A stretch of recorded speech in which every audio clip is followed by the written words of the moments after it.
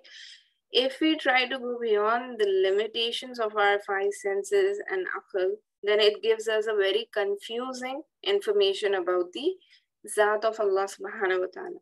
So yahan pe we need to understand that no imagination ya understanding can conceive Allah subhanahu wa ta'ala. Hamara brain ہی اس طریقے سے designed ہے، تو ہمیں اس چیز کو سوچتے نہیں بیٹھنا چاہیے کہ how he looks, how he is, because اللہ سبحانہ و تعالیٰ کی ذات جو ہے ہر عیب سے پاک ہے. ہم انسان ہیں، ہمارے اندر یہ تصور ہے کہ دیکھنے کے لیے آنکھوں کی ضرورت ہے، کام کرنے کے لیے ہاتھوں کی ضرورت ہے، کہیں جانے کے لیے پیروں کی ضرورت ہے، کچھ سوچنے کے لیے دماغ کی ضرورت ہے. لیکن ہم یہ سب محدود چیزوں کو اللہ سبحانہ و تعالیٰ کی ذات سے نہیں جوڑ سکتے کہ معاذ اللہ سبحانہ و تعالیٰ کو بھی دیکھنے کے لیے کسی چیز کی ضرورت. اللہ سبحانہ و تعالیٰ کی ذات کو دیکھنے کے لیے، سننے کے لیے، کوئی بھی چیز کرنے کے لیے یہ سب محدود چیزیں جو اللہ نے ہم انسانوں کو عطا کی ہے، ان سب چیزوں کی ضرورت نہیں ہے. تو انسان کا خیال اس کی حقیقت تک نہیں پہنچ سکتا اور نہ اس کی عقل اس کی ادراک کر سکتی ہے. تو یہ ہمارا 8th پوائنٹ تھا، یعنی کہ no imagination وہم can conceive of him and no understanding فہم can فتوم ہے. یعنی کہ آپ یہ بات کو سمجھیے کہ نو امیجنیشن، کوئی امیجنیشن اللہ کی ذات کیسی ہے اس کو امیجن نہیں کر سکتی. ہماری یہ محدود دماغ اللہ کی ذات کو امیجن نہیں کر سکتی، لیکن ہم اللہ سبحانہ و تعالیٰ کی ذات کو محسوس کر سکتے ہیں through his actions that we go through every day in our lives, right? تو یہ بات ہمیں اچھے سے اپنے عقیدے میں اپنے آپ کو سمجھانے کی ضرورت ہے کہ you don't have to focus on imagining of how he looks, where he is right now, what he is doing. یہ سب جو چیزیں ہیں یہ آپ کو شکوک و شبہات میں ڈالتی. تو اللہ سبحانہ و تعالیٰ کی ذات کے بارے میں ایسی چیزیں ہمیں نہیں سوچنی چاہیے. نیکسٹ پوائنٹ جو ہے کہ he does not resemble mankind، جو میں ابھی آپ سے کہہ رہی تھی کہ وہ انسانوں سے مشابہت نہیں رکھتا. یہ ہر تناظر میں سچ ہے، یعنی کہ it's true in every sense that اللہ سبحانہ و تعالیٰ کی ذات mankind کو resemble نہیں کرتی. اس کی صفات یا اس کی ذات میں اس جیسا کوئی نہیں ہے. یعنی کہ اللہ سبحانہ و تعالیٰ کی جو کیپیبلٹیز ہے، اللہ سبحانہ و تعالیٰ کی جو اسماء الحسنہ ہم سیکھتے ہیں، اللہ تعالیٰ کے جو صفات ہے اور اللہ سبحانہ و تعالیٰ کی جو ذات ہے، that's totally different from mankind. تو آپ کمپیئر ہی نہیں کر سکتے، نہ آپ اس کو امیجن کر سکتے towards mankind. تو اللہ سبحانہ و تعالیٰ کی جیسا کچھ بھی نہیں ہے.